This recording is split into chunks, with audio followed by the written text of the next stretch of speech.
Now, you might remember this scene from earlier this month. Divers recovered 2 cars found in a canal along Highway 73.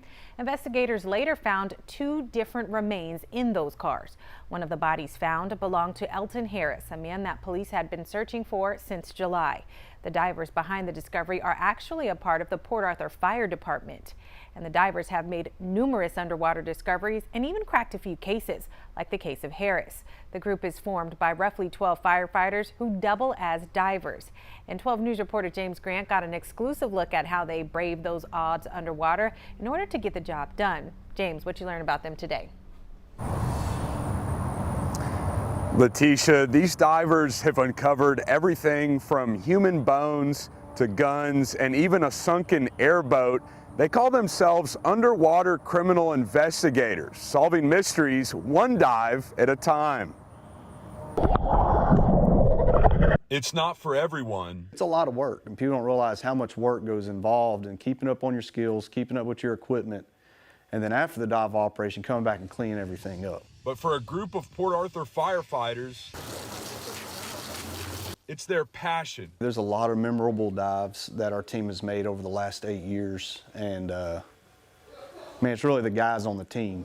You know, I'm just over the team. It's the guys on the team that just do a phenomenal job. Captain Joshua Ressweber with Port Arthur Fire Department calls them master underwater criminal investigators. Each one went through about 300 hours of training to earn the title. The team assists multiple law enforcement agencies on underwater investigations in less than ideal visibility. Most of the time, you're talking 6 inches to 0.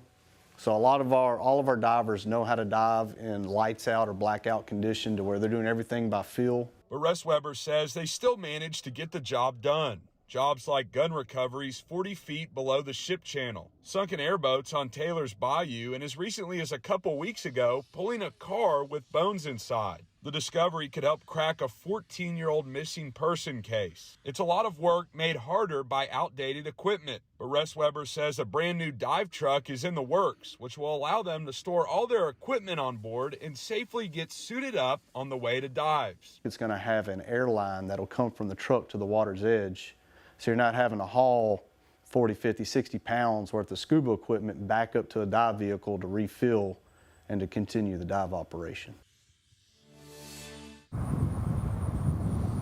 Ressweber says his dive team has assisted law enforcement agencies across Southeast Texas and even in the Calcasieu Parish in Louisiana.